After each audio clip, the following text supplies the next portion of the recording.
Welcome everyone to the Why Ukraine live stream. And I have an echo.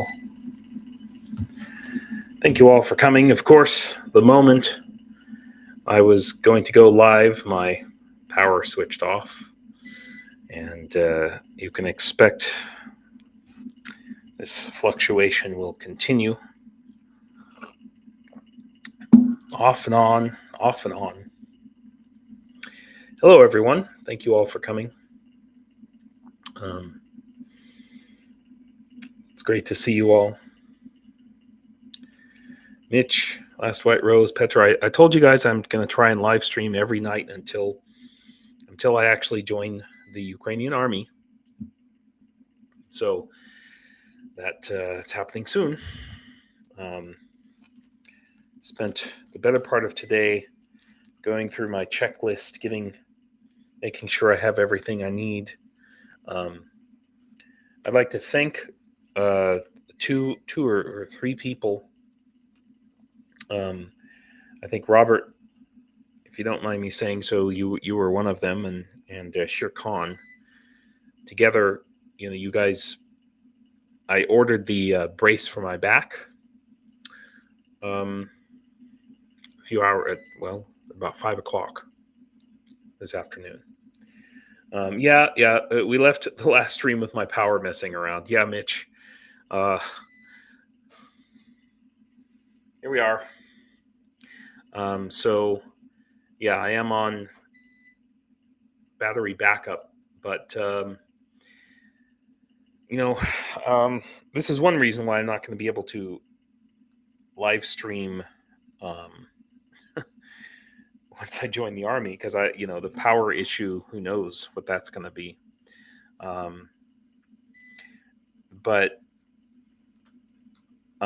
That's, I am really concerned about my family this winter. We do have a battery and inverter, but it's about the cheapest. It's about the cheapest you could possibly get. And so I'm hoping that we will be able to buy an inverter. And if you guys, we're going to buy an inverter.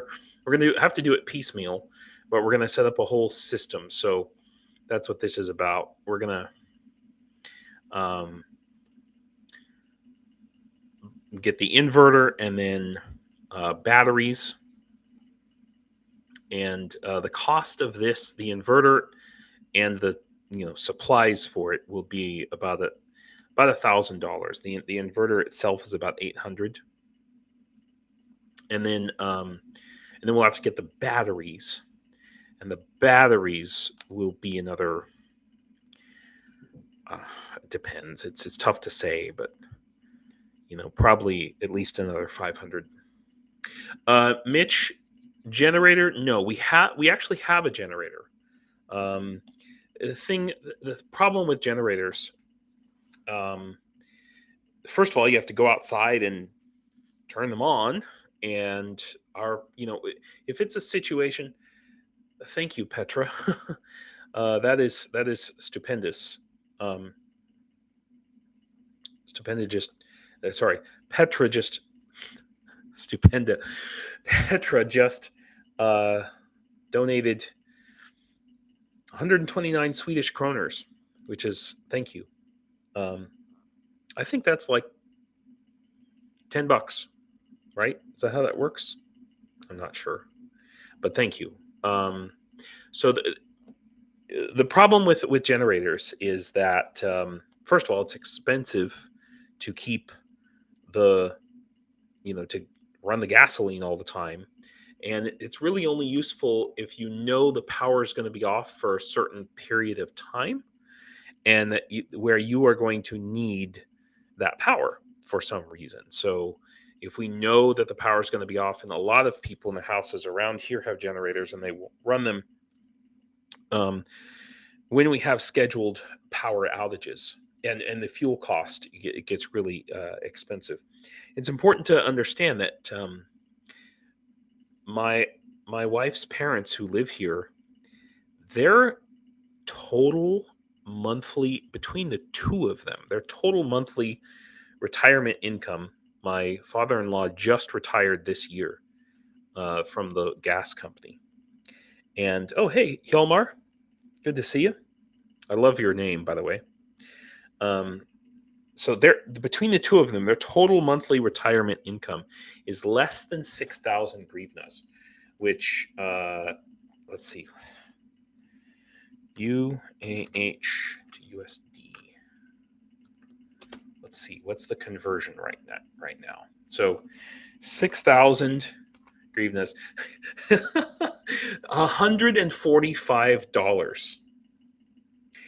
Yeah, Mitch. Yes, we do have a wood stove downstairs. It's actually if you look, well, I guess you can't really see it right now, but behind me there's a radiator, and that is there's a gas burner, and then there's a wood gasifier downstairs in the in the basement, which gets turned on every evening. Oh, it's actually still warm right now. So, I mean, they are extremely frugal. $145 a month is what they were able to live on. That's shocking to me. I can never do that, you know. But that's average for Ukraine. That's like average monthly income. So, but I am concerned about my family here when I go off to war this winter, because they're saying that the news is saying that Russia's going to really pound the power systems.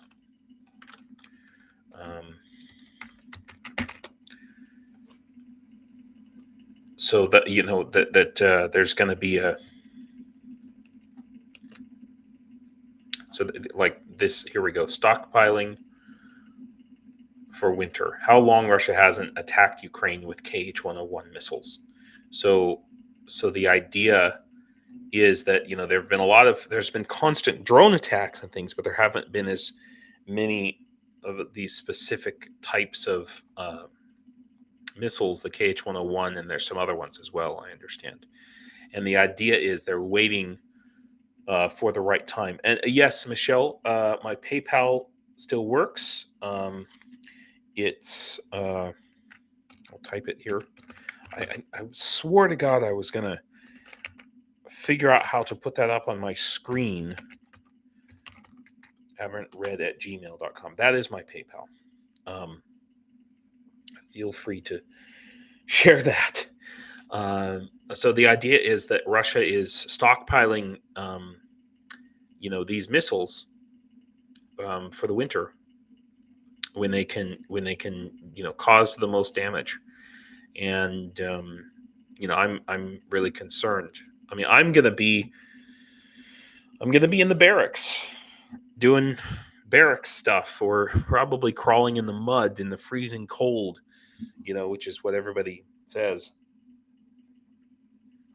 I'll be doing. But I am really, these people, they exist. Yeah. Wait.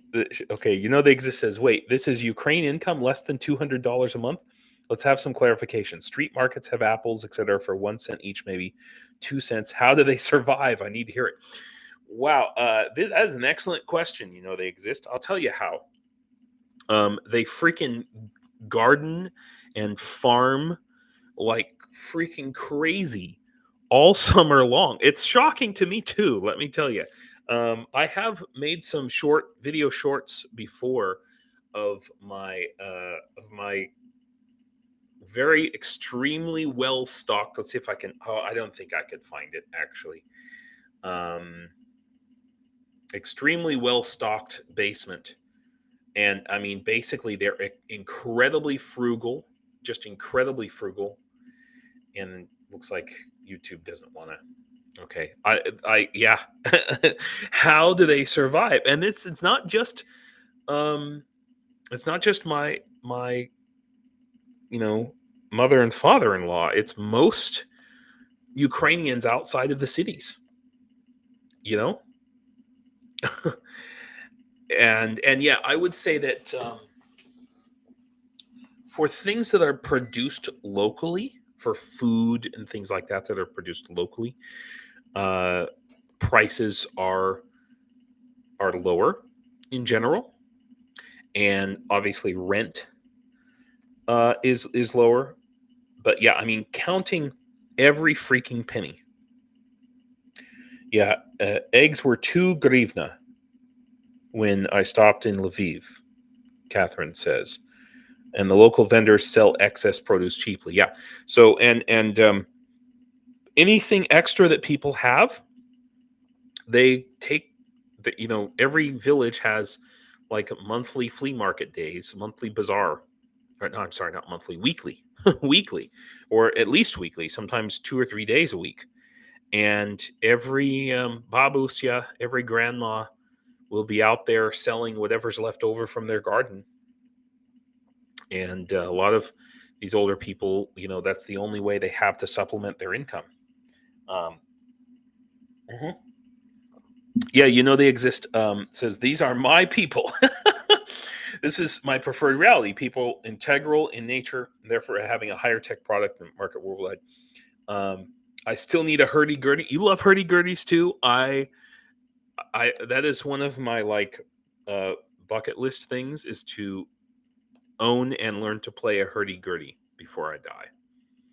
That is definitely on my list. I have to tell you, I love hurdy-gurdies. That's weird. Why? That's very, very non sequitur that we would have that in common. So yeah, they can be. I mean, if they are well played, the KK's GG, they can be beautiful instruments. But yeah, so I mean, counting every penny, not every penny, every kopinka. That's the Ukrainian penny is called the kopinka. Hryvnia is worth I think 36. Well, I think it's 36 or 39 hryvnias to $1. So that means that one Ukrainian hryvnia equals, is that 24 cents? No, 2.4 cents. Sorry. Oh, they exist. Long ago, I lived on $1,000 a year commune arrangement. Oh, a hurdy-gurdy? Cheryl. Oh, hurdy-gurdies are it's a medieval instrument. Hurdy-gurdies were the predecessor in the European Middle Ages to the accordion. So accordions came along quite a bit later, kind of like in the 16th, 17th century. Hurdy-gurdies date back to 12th, 13th, 14th century, but they served a similar function as an accordion in terms of being sort of loud, potentially loud, and playing multiple chords. So if you wanted a full volume of sound in your little, concert party, whatever you were going to have, the hurdy-gurdy served that function. And they're a little bit like a combination of a keyboard and a violin, but you turn it, and anyway, yeah. Yeah, KK's GG. I'd recommend you do a YouTube search after the stream. It's really hard to explain them. Yeah, it's really hard to explain them, even if you're sitting there watching them being played. It's like, what the hell is actually happening right now? It looks like a bizarre Rube Goldberg machine that, and I would put the sound something between an accordion and a sitar, perhaps, depending on how they're played. Some people absolutely hate the sound of a hurdy-gurdy, and I just love them. So, yeah. So, I mean, they're not necessarily traditional Ukrainian per se. They were universal across all of Europe, like I said, from the 13th century onward. And getting I have seen many hurdy-gurdies in museums here, though, in Ukraine. They're very common in museums here. I've never seen one being played here in Ukraine. In fact, I think they've been largely replaced by the let's see, Ukrainian balaklia? No, balaleka maybe? Okay, yeah, all right. It's this instrument here. This is not the, well, I have seen the triangle one, but it's kind of something like something between a guitar and a zither, which is the most common traditional instrument that's played here. Which arguably I would say serves a similar function to a hurdy-gurdy, in the sense that it provides just a really big, loud, and beautiful sound, for sure. I guess this is called the bandura. Balaleka is the Russian word. Of course. Naturally. Yeah, so, and if any of you know better than me, correct me if I'm wrong. Yeah. Where were we? How did we get on hurdy-gurdies? My God. Hjalmar, it says, it's interesting how much vegetables you can grow only on a balcony. Yeah, let me tell you, we've got canned food out the wazoo, jarred food, preserved food. And that's how people survive here, honestly. And, it's kind of becoming a lost art. This is why a lot of younger people, historically here in Ukraine, have been moving away from the village and going where the good jobs are, and they don't have to dig potatoes and can food all summer. Cheryl, I actually have some short videos on my website of the bandura being played. Do we have jarred tomatoes, Catherine? Holy crap, do we have jarred tomatoes? Like out the freaking wazoo. My God, probably at least 3 shelves of them. I will go and make a short video tomorrow, maybe. Yeah, well, I guess probably the only day I'll have time. Of our very well stocked larder. Well, if you guys, I don't know if you remember,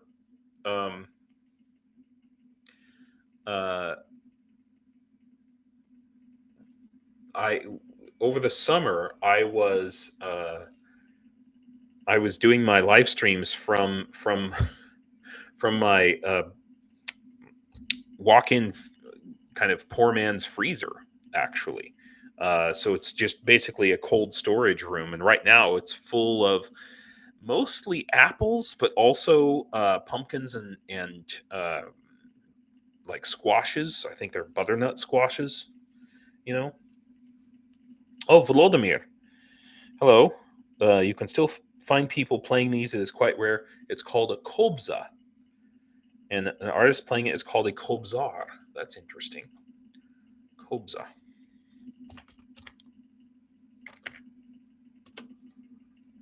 Oh, yes, and I have seen these being played here. In English, I think we would call this a lute. Interesting, and they're often blind. That's curious.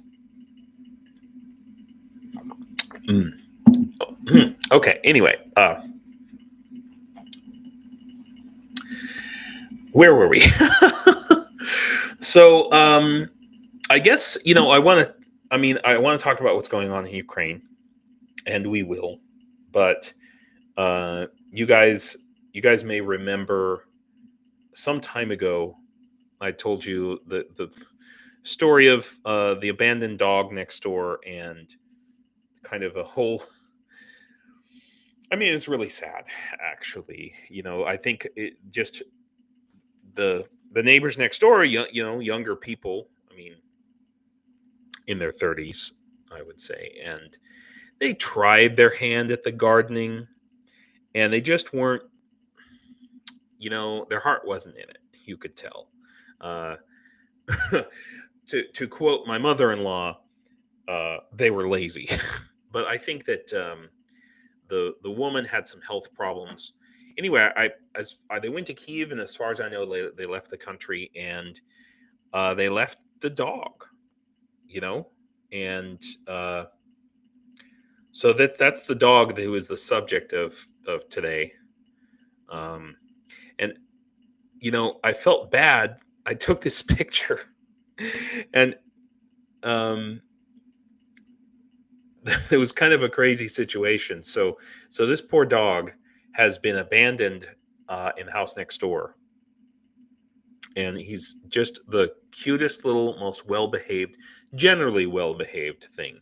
But he's also just incredibly lonely, and he's been, he's really a good boy, for sure. And I go over there and pet him and feed him every day. You can see I got the dog food for him. But first of all, okay, so this is right after we brought him. Well, what happened today was, so we brought him over, and let me see if I can find the video. Come on! Oh, wow, that's loud.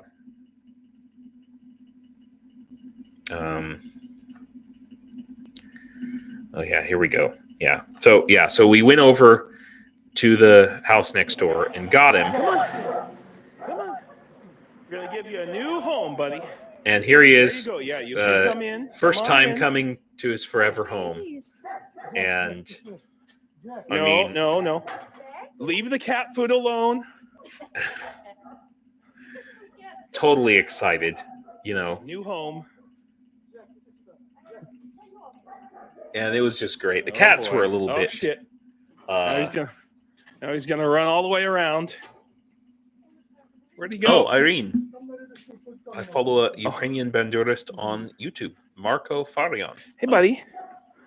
That's cool. Thank you. Don't mess up the garden too much, okay? Yeah. Hi. So anyway, by the way, I don't know if you can see food here. This is in the fall. He was confused because he didn't know English. Yeah. He probably does understand Ukrainian better. Yeah, and he was actually really nice to the cats. He just wanted to play. I don't know if you can see here, but you're also looking at, this is the last of the garden. These are strawberries here, and my father-in-law. Let's see if we can kind of get a look. We need to give you some food. Yeah. So what you're looking at, that's a fig tree, and it's obviously taken some frost damage. But my father-in-law dug a hole. It's about 5 foot deep to plant this fig tree, so that it won't be killed by the frost. And then you can see the rest of the garden back here. All of that, all summer long, was green and full of, and then of course we have a greenhouse as well. Oh, hey, Ronnie, good to see you.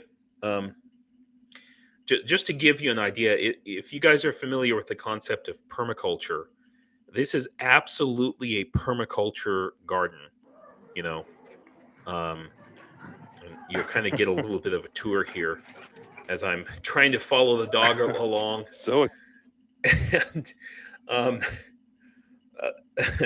And here we go. So what you're looking at here, by the way, since we're talking about the garden, these are grapevines, and so we have, in the fall at least, you can see the grapes. Yeah, it's the most interesting place you've been in a while. And this. Wait a minute.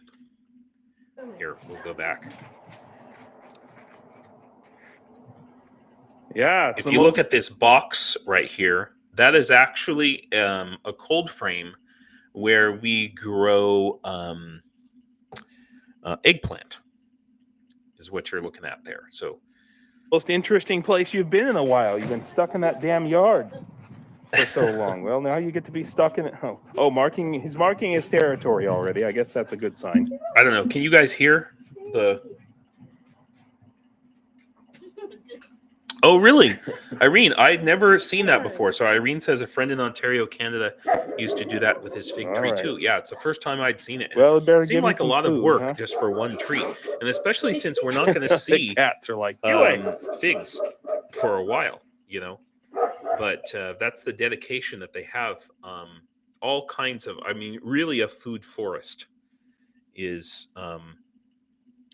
you know, is the deal. It's there's so many different fruit trees, and my father-in-law is just constantly finding new fruit trees. We just got a new hazelnut tree, and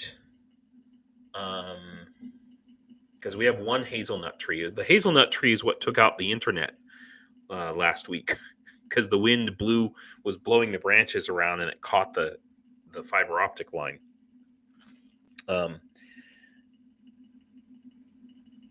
That's interesting. Last White Rose, I once rescued a French pity cross who spoke no English at all.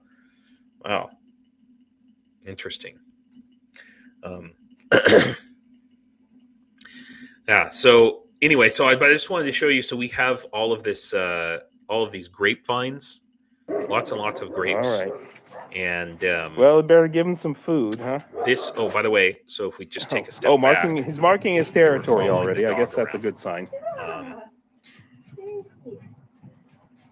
There's my Mongol, and then this you can just see on the right hand of the frame there. You can see that is the cherry tree, and we've got 3 different kinds of cherries growing.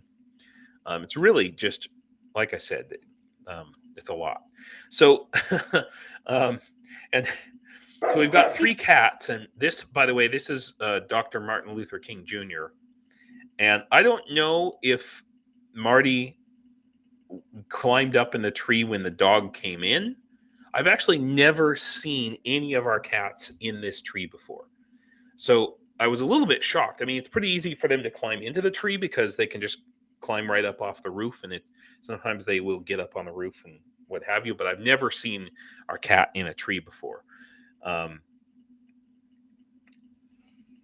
Yeah, Catherine, yeah, this is how you live on $200. Did the cat just climb up there? Look at this. Look at how cute he is. He's yeah. And he does this. So this is what he was doing when I was trying to feed him, and he somehow caught the plastic bag that I had his dog food in, and that's why in the thumbnail picture it's all over it's all over the ground, because I spilled all his food everywhere, but he, new home, buddy. Okay. Such a cute dog. Yeah. So he doesn't have a name. Good boy. I've been calling him Buddy or Puppers. What a cutie. Yeah. You guys, I'm He leaving loves it you. to you guys. What do you think He doesn't want to let this go. guy's name should be? Oh no. Hey, it's like, I want to play. I know. He's so cute, right? Okay. I only have 2 more videos, so Dr. Martin Luther King is in a tree. Why are you in the tree? Are you that afraid of the dog?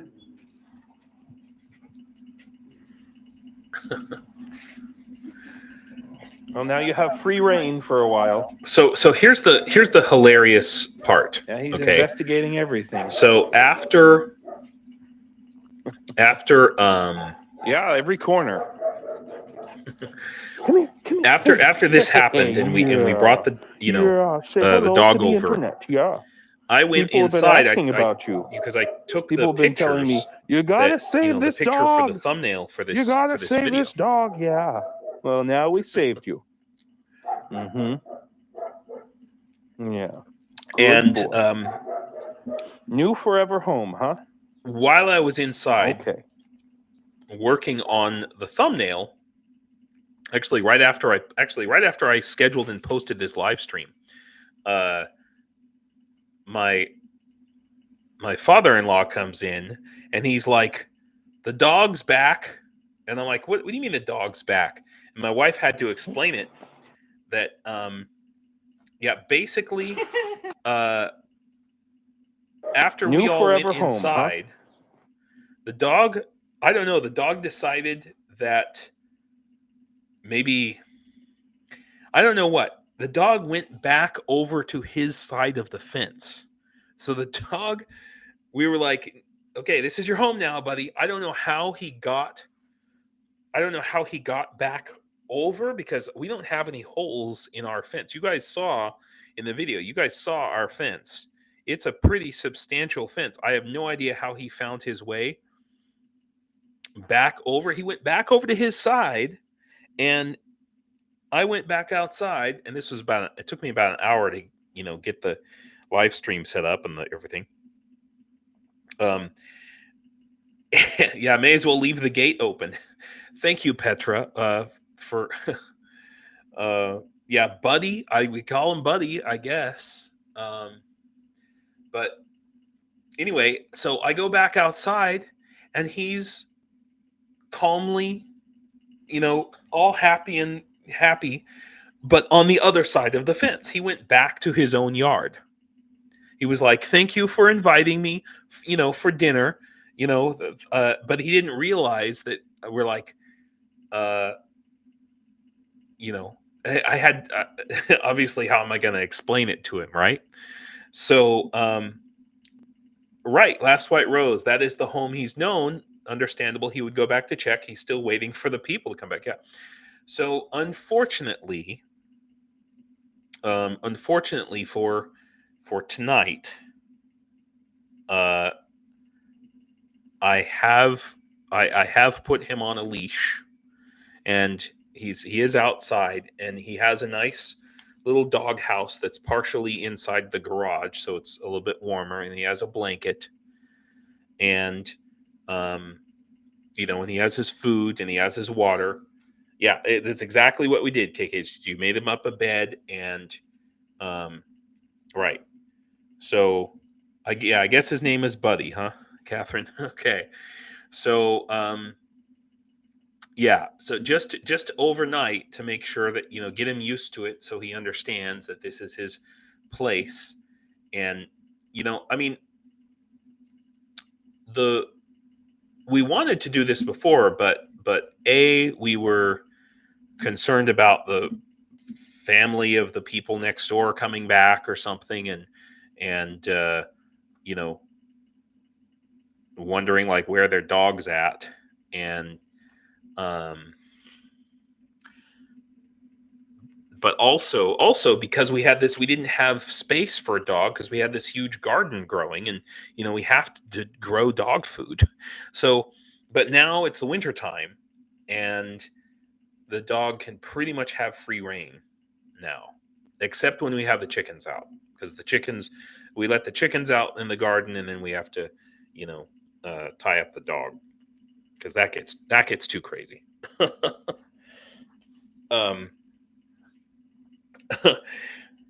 Let's see. They exist, asks, from USA in general, to ship a 50-pound box to Kiev would cost about how much? Could be clothes usually. I do not know. They exist. I can look that up. If you're on our Discord, send me a message, and I can look it up on Ukroposhta. I could probably look it up on Ukroposhta now. Oh, hey, Scruffy. How you doing? We're doing a little show and tell about my dog, my new dog, and and he is really just a cutie there. So he smells terrible, though. Good God, that's the next thing. I think maybe tomorrow. Thinking about giving him a bath. because he, Hjalmar, we only eat the chickens when so the chickens have a kind of a short lifespan. I don't know what it is, like 3 years, and so unfortunately we were just eating the eggs before. But I don't know if you know this, chickens in the natural world don't usually live even 3 years, I think. um they exist. Yeah, I mean, if it would certainly say, because we kind of have to buy like the cheapest dog food here, because dog food's really expensive, and to be honest, this is another thing I'm really worried about. um yeah, he needs a bath for sure.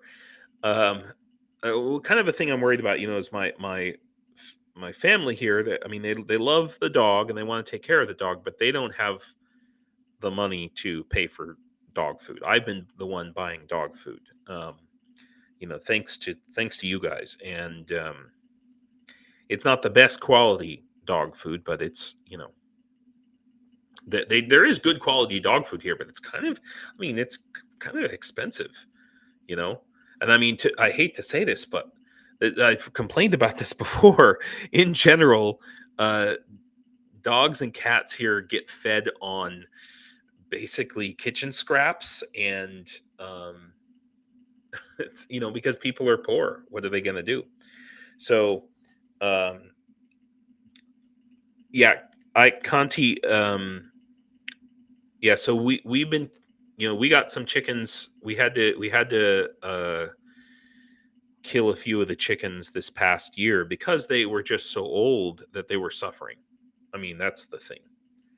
Um, have to ask, expensive for Ukraine or just expensive? Well, Conti, there's a full range that goes from expensive for Ukraine to just expensive. So there is, you can buy the most expensive dog food you want here, really. Um, yeah. Ravens live 300 years? No, 30 years, maybe 30 years. No, okay. Okay, Cheryl, I just got it. Oh my gosh. Cheryl says, wow, ravens live 300 years by contrast. No wonder they remembered the dwarves. Oh, Cheryl, I love you. Let's see. I got a 30-pound box from UK, from Great Britain, for maybe $100. I can't remember now. And a 12-pound from Germany for about $50. Yeah, I will have to. I mean, I can check on Ukroposhta. This is the main. Um, but sometimes it's so hard to, and the website's slow. It'll take me a while to look it up. This is the Ukrainian post office prices. Let's see, and it's always difficult for me to interpret. International shipments, parcels. Okay.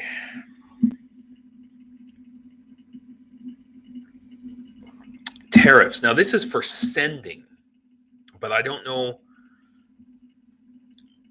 This is for sending from Ukraine, so that doesn't help, does it? KKSGD, that's a fair point. At least your food scraps are clean foods without a ton of preservatives. Yeah, that's true.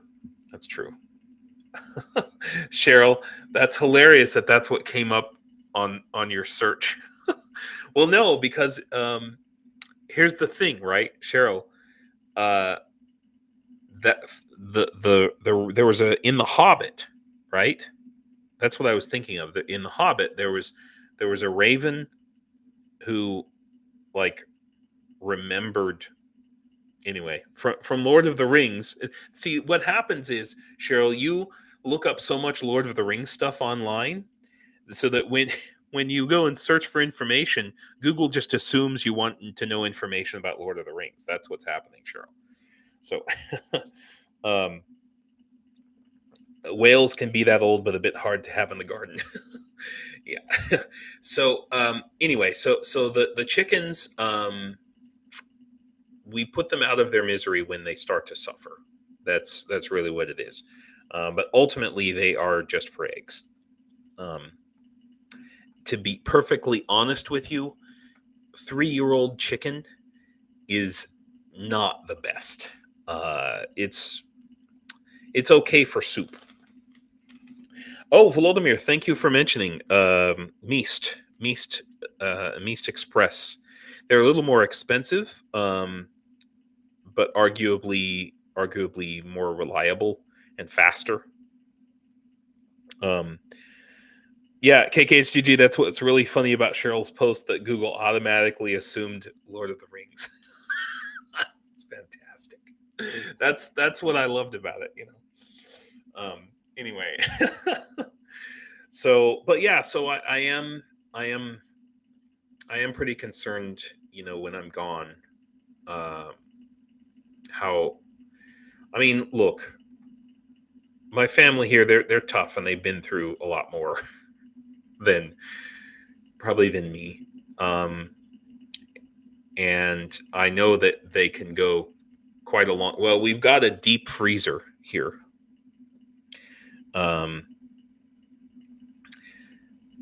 Oh, you make your dog treats from retired layers, Canti. That's interesting. Yeah. To be honest, tell you a secret. A lot of people will buy chicken feet for their dogs instead of like dog food or anything, because it's actually just almost as cheap.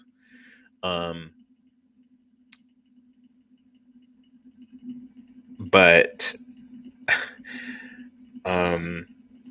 how do I say this? My mother-in-law likes to eat chicken feet. It's crazy. I can't. Some of the things that Ukrainians eat. Volodymyr, no offense, but salo, holodets. I can't. As an American, I'm just not with it. It's probably going to be my biggest struggle. I'll be honest with you guys. It certainly was my biggest struggle, actually, for every American in the barracks. The food in the International Legion I'm talking about now. The food was the hardest thing to get used to. So I would tell newcomers who showed up, I would tell them, Ukrainian food has 3 flavors. There's sweet, salty, and no. And it's mostly no. So I don't know if I've shown you guys this. Hang on a second.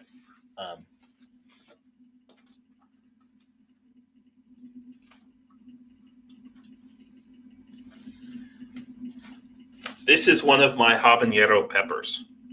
So I grew, and when I say I grew, what I really mean to say is my wife's parents grew, because they actually started these from seeds and planted them. I think it was on a day when I was like sick, or my back was all fucked up, because most of this past year, my back has been too fucked up for me to do any real farm work. In other words, my physical therapist and my doctor was like, hell no, you are not going to go digging potatoes. So anyway, yeah, my family, because they love me, grew me about 50 chili pepper plants this year. And so when the time came, these have been about 2-3 weeks now since we brought these inside, and I think we've got about 10 chili pepper plants. This one's looking better than some of the other ones. The habaneros are doing really well. The jalapenos are not looking so great.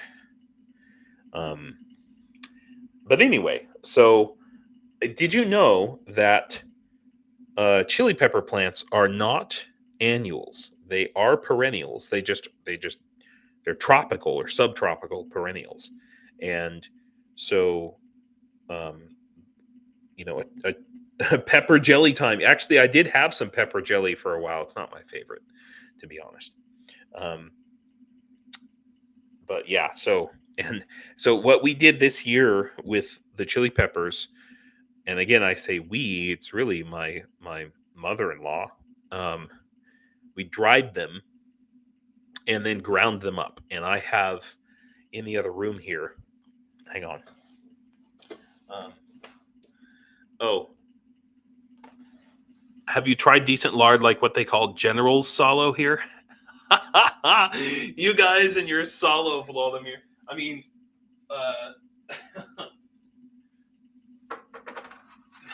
someday, I think my what my wife's family is gonna get. They have gotten me to eat Salo, but it's very rare. But I mean, Salo is like the national food. To be honest, it's like if you're a Ukrainian, it's like when you leave the country, that's probably. I mean, I think you could probably get borscht in other places, but Salo is just such a thing. Kapusta, yes, kapusta is kind of as I understand it, is just a general term for cabbage. But yes, we have a bunch of sauerkraut downstairs in the in the basement. Good God, you guys, you're making me. I had a giant bowl of borscht before this live stream today, and here you guys go making me. Yeah, kapusta is the term for cabbage, I think. No. So, and I'm sorry, I don't know the term for sauerkraut, although I actually had some today. I made, so what I do is I cook for myself, being a New Mexico Californian. And here, give me a second.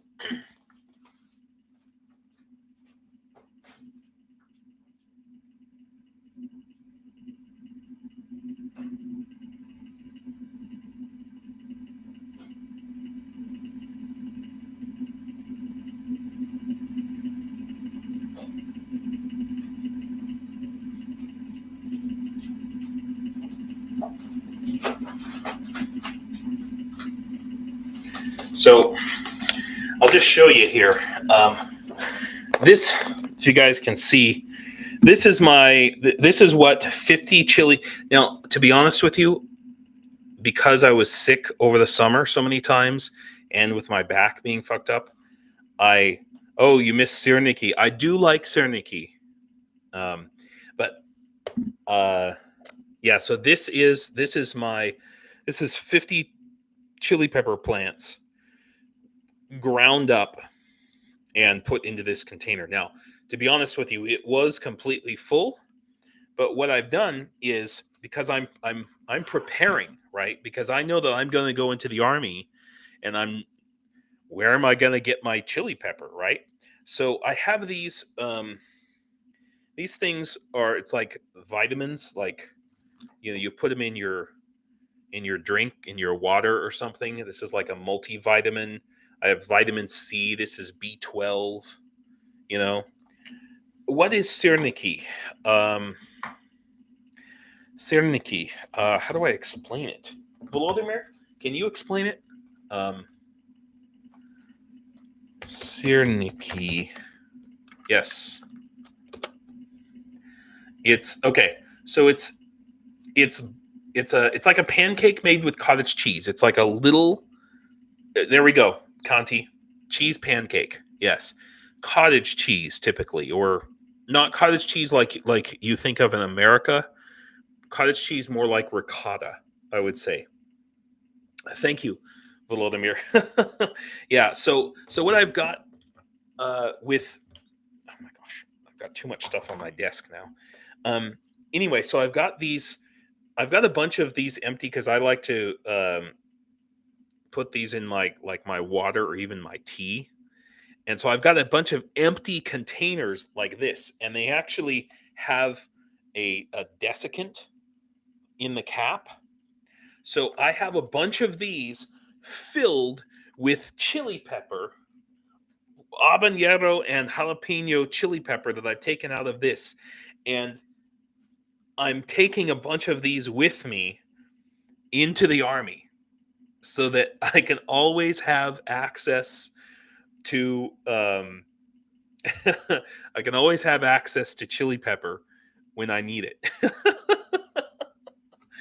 Yeah, Conti, farmer's cheese is cottage cheese in America usually has like larger curds, I guess you could say.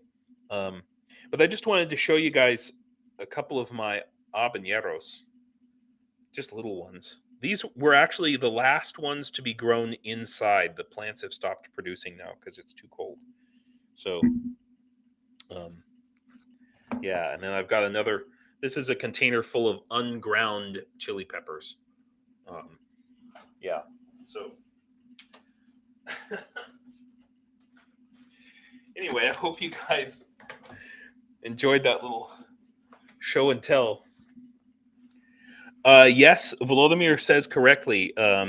It's they don't really do pancakes in the way that we in America would think of pancakes. You have either these serniki, which are kind of like thick pancakes with cottage cheese in them, or crepes, which are called blinchiki. Yeah, bigger than Putler's pair of peppers. Yeah. Well, anyway. So yeah. So thanks for abiding my little show and tell. I know, we're normally I'm talking about war and all kinds of other stuff, but I guess maybe preparing for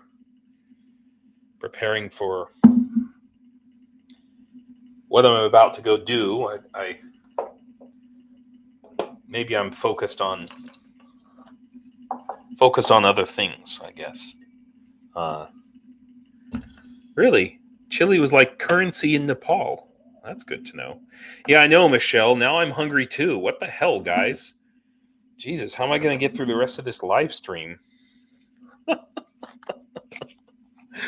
And I just had this. I was so full when I started the live stream. I was like, oh my God, I can't possibly eat anymore. So, I mean, but in a nutshell, this is how we stockpile for winter here. You know, this is how you get by on $145 a month or whatever. But so I'm hoping what I'm gonna do, guys, is Cheryl, are you gonna shout squirrel every time I change the subject?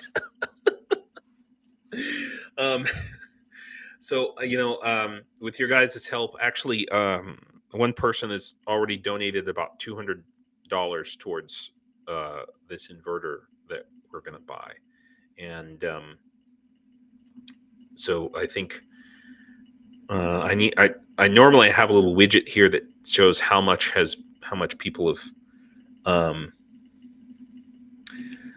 uh, donated so far, and I need to go and add that in. But we will have a raffle, and I have a whole bag full of awesome prizes, which I'm not prepared to show you yet. But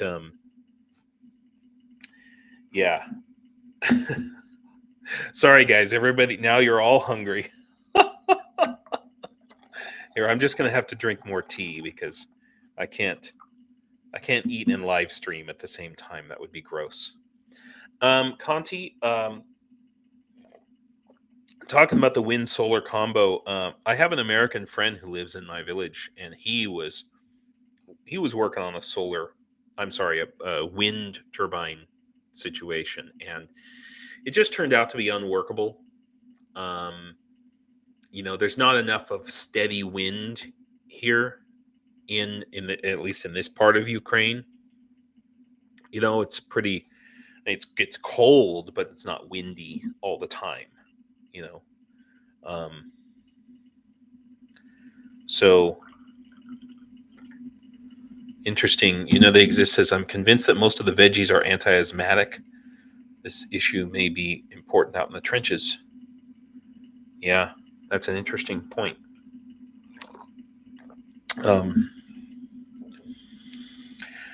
So yeah, I mean, people, we're just do what we got to do.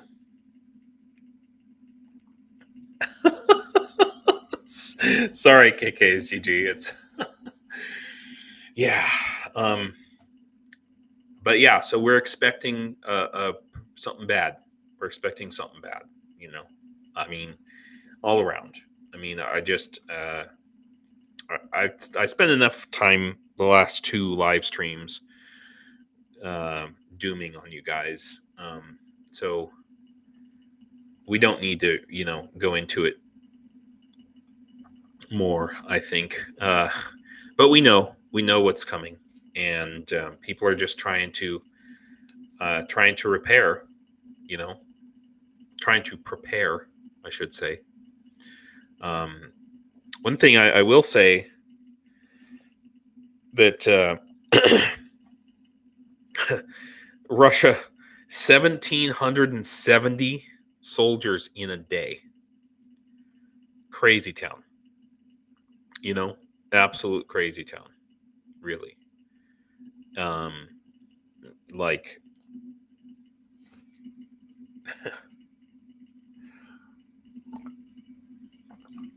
you guys, I want to talk about some of the stuff that I know that's going on.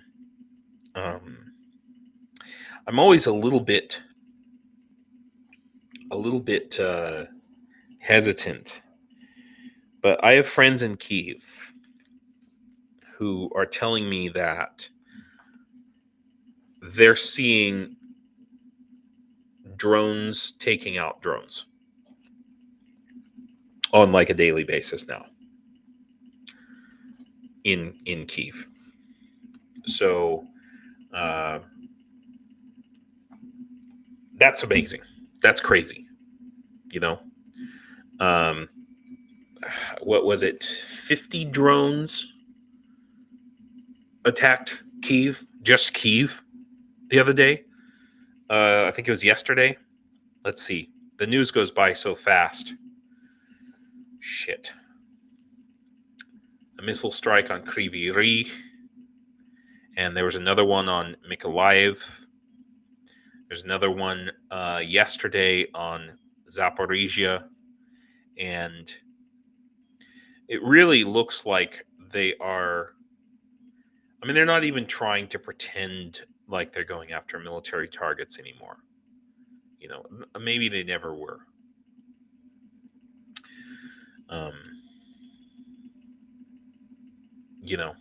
Just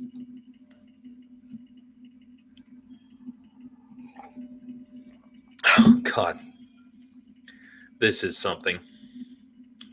The Russians, they really are creative with their lies and propaganda.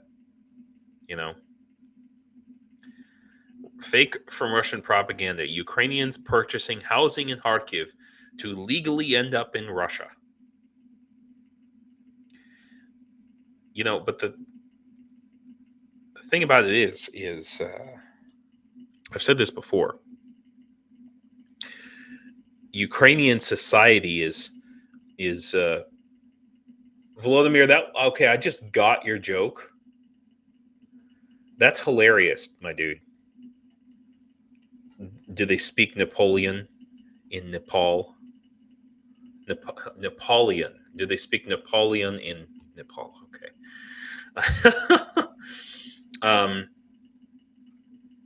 The amount of propaganda coming out of Russia and the creativity with it of their lies is amazing. And I would just like to say that Ukrainian society is really sort of, we talk about American society being polarized, and oh yeah, Canti, yeah, they're the Karakova Dam. I just saw that article. I had it up on my screen before our.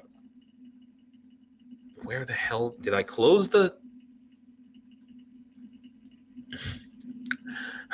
Where is it? but I was a little bit confused about where which dam that is, about the Karakova Dam. But yeah, so talking about the polarization of Ukrainian society, in some ways this war has unified people, but this week actually, I finally filed. What I guess on Sunday, I filed my official application for my permanent residency here in Ukraine. So that's awesome. And my wife was talking to the workers there, and they said, yeah, a lot of, at least earlier in this past year, there were a lot of Ukrainians. It's really crazy story. A lot of Ukrainians from Donetsk and from the occupied territories, who were coming to my part of Ukraine as essentially as internally displaced refugees, and applying for visas and getting their, all their passport stuff taken care of so that they could leave Ukraine, right? But here's the crazy part. Here's the crazy thing. They were pro-Russian Ukrainians from eastern Ukraine, whose homes, towns, cities have been destroyed, and they're coming to the immigration, the Ukrainian immigration office for the purpose of getting all their paperwork so that they can leave Ukraine, and as refugees, right? But they're pro-Russian, and the Ukrainian worker was telling my wife, like, how much she couldn't stand those people. You have to understand how surprising it is, right, Petra? That's the thing. They could move to Russia, but they don't, right? It's so infuriating. So I mean, in America we have Trump voters who who vote against their own interest in obvious ways, and have completely been brainwashed and succumbed to propaganda and willful ignorance. And in Ukraine, they have the same thing. But the difference is, and if you, Volodymyr, or anybody who happens to be Ukrainian who's watching this this far into an hour-long live stream, you tell me, but like, what do you think should be done about these people? Because I feel like Ukraine is sort of sorting them out. I'm glad they're leaving. Let them get the hell out. Oh, Canti, I love New York t-shirt syndrome. Anyone that wears one doesn't live in New York. Yeah, I mean, I completely understand people who are realistic about their country and say, hey, there's a lot of things I don't like about my country, and there's corruption, and there's this and that and the other thing. Totally legitimate. And to those people, I always say, yeah, you think America's so great? We got problems too. Okay, we got corruption. We have, poverty. It's not like you see in the movies. You know what I mean? But that's a grass is always greener situation there. But you have to understand how surprising, and I just love when Ukrainians, the shock on their face, or disbelief, confusion, when they realize that I'm an American, and I want to stay and live in their country. And I think that was kind of what the immigration office worker, was like.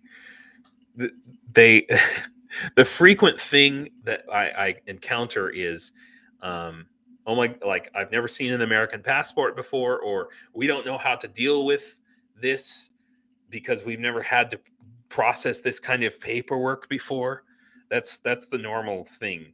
um, and so that's kind of what I'm going through. I'm sure, if I were doing this application in Kyiv, where people, it's a much more international, but I'm not. I'm out here in the oblasts, and yeah, it's just interesting. It's nice to,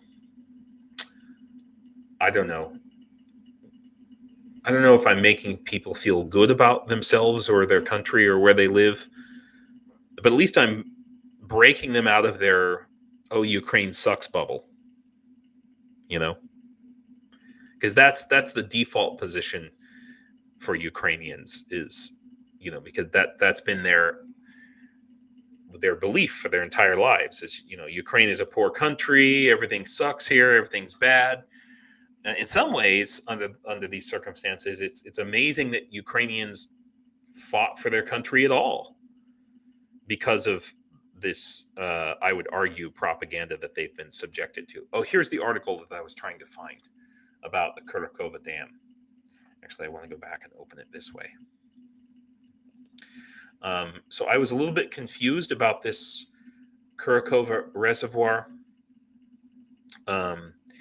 because I want to take a look at where exactly that is. Kurakova, I think it's pronounced. Canti, so it took me 4 days to get my temporary residence card. Yeah, Ukraine is a poor country, but it's free, and to be honest, it's got just so much potential,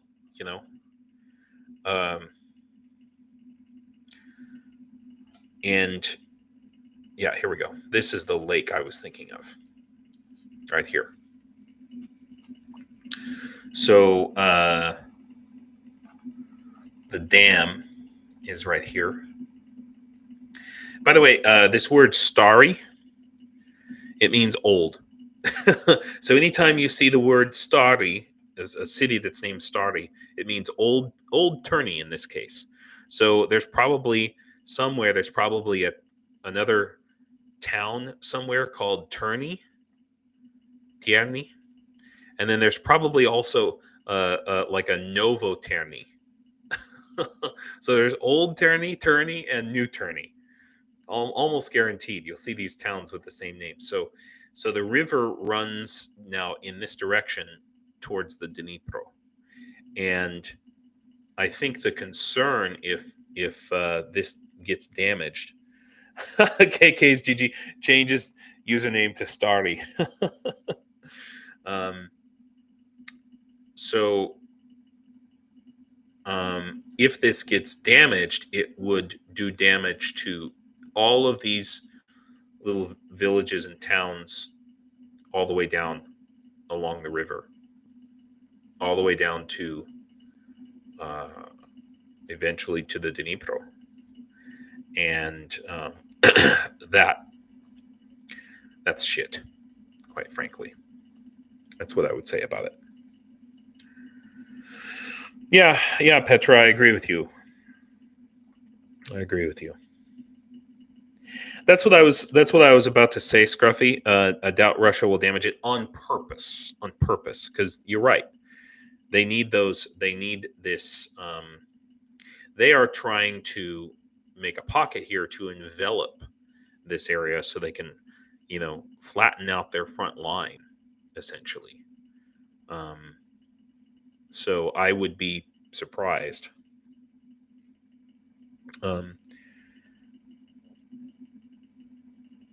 Yeah, they exist. There must be some good books written about Russian influence and effects upon Ukraine since the time of Holodomor.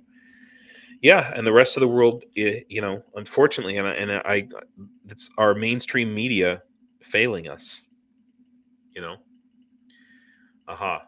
And they will move to, yeah, exactly, to Andriivka. So Andriivka is right here, and that is ultimately their goal, is to take Karakova and then just make this front line flat here.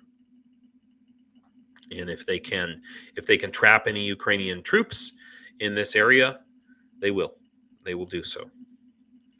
I know I was complaining last time, and a lot of you guys have too, about this this $6 billion that Biden is going to try and send in the next 2 months.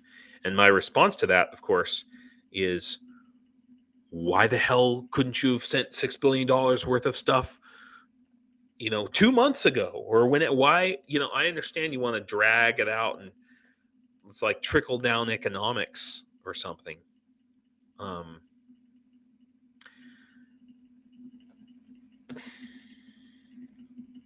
Well, look, I don't want to end here on a bad note, but thank you, Michelle. They should have sent it before. And now, how are they gonna do that? Like, if they could do it now, then why weren't they doing it before? It's just so. And look, I know that, and I said this last night. That you see a lot of hopium popping up, and I appreciate why.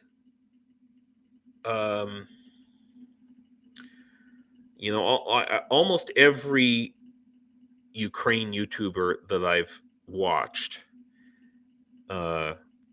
possibly with the exception of you, Scruffy, has been, putting out some hopium. Maybe Trump isn't going to be as bad as he says, and what I would say about it is, look at AFD party. We know that the German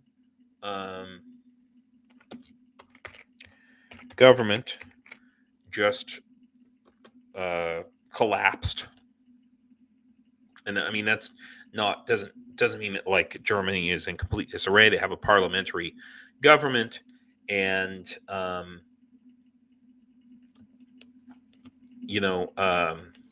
this happens with, but that's fine. But there's trust Trump. Scruffy, I'm sorry, I do not trust. He's the last person that I will trust at all. I do not think that I don't trust Trump's ego, and let me explain why.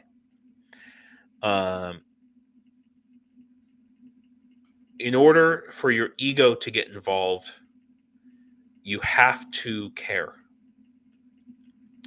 right?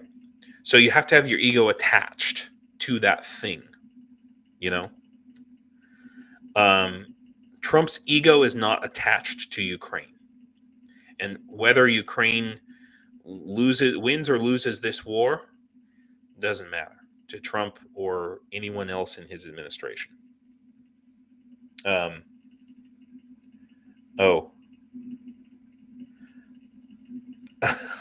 Wait.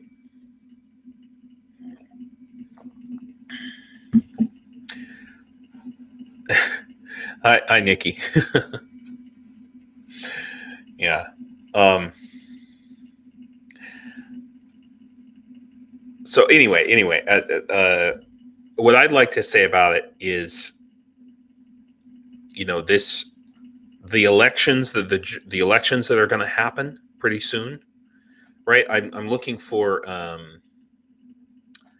AFD party percentage. Yeah. Let's see if we can figure this out. I'm really concerned that with this next election, that this, so this is from 2018, that this far-right Alternative for Germany party, it is, I believe now, maybe I'm wrong, but I thought it was one of the largest voting blocks, if not the largest voting bloc. Yeah, so, okay, so 77 seats. So I'm really concerned about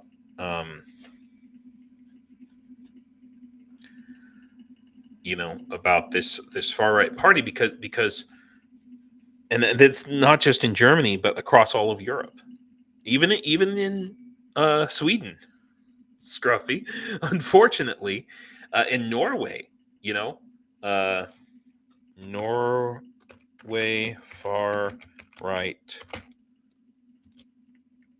party just had a big surge. Populism and the growth of radical right. Let's see. Right Party 2024. When people are afraid, they start to, they want to look for who's going to be strong, right? And unfortunately, if people are ignorant and they're not paying attention, or they end up voting for these far right parties.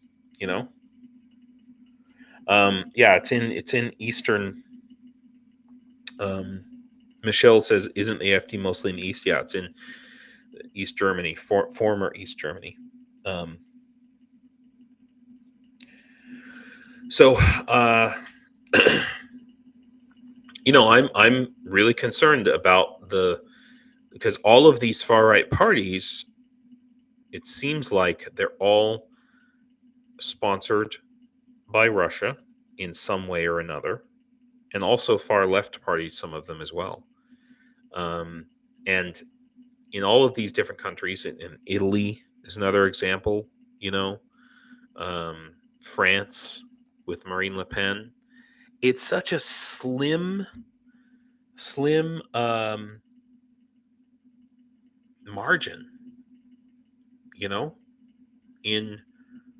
in all of these European countries. I mean, all I can say is I hope that Europe has such a gut reaction against Trump that the next round of elections that happen in all of these different countries, people turn away from that. But I'm worried. I'm worried, and so I don't know what else to say about it other than that.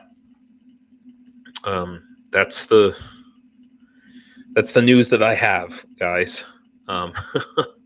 So, yeah, I think that possibly tomorrow is going to be my last live stream.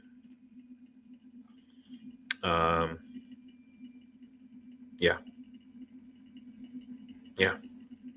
So Tuesday.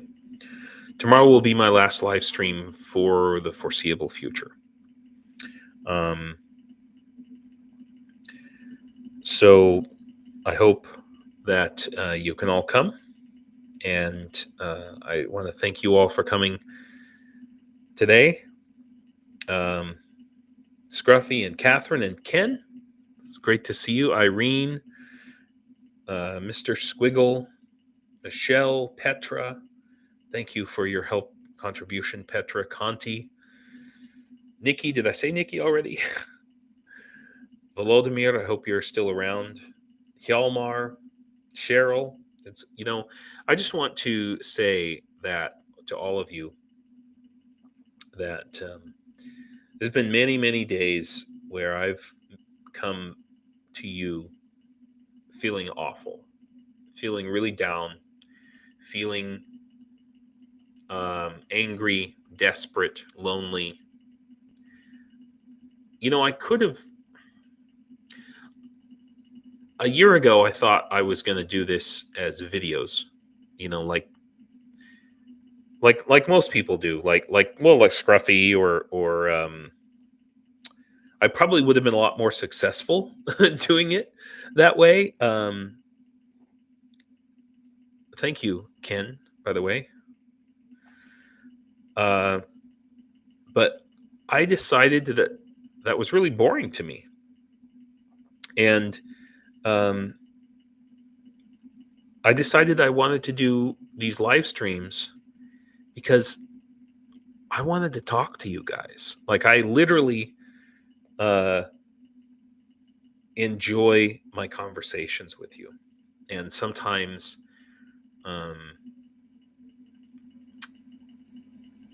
just talking to you, reading your messages, and going back and forth. And I mean, sometimes you guys tell me things. Sometimes you guys show me that I'm wrong. You know, and it's almost every single time I do a live stream. You guys make me feel better, and if you haven't felt like you've been able to help Ukraine in any way, significantly, I want you to know that you've helped me. Just being here, and knowing that you guys are out there, has made a lot of difference to me personally, and I'm gonna miss it, and I hope I get to come back. So thank you all, and I will continue to make videos. You guys are going to get regular updates from me. I'm going to kind of like be video blogging my journey, I think. And so hopefully I have the time and discipline to do that every day or so. And I will also try and keep you updated on the dog. I told my wife, I said, I want a dog video every day that I can post to YouTube for people on Buddy the dog. Thank you, Mitch. Thank you for that. And thank you, all of you, really. You're right, Scruffy. It's gonna be a wild ride, man. But I'm here for it. I'm literally physically here for it. It's not a figure of speech. And yeah, Slava Ukraine. Do побачення.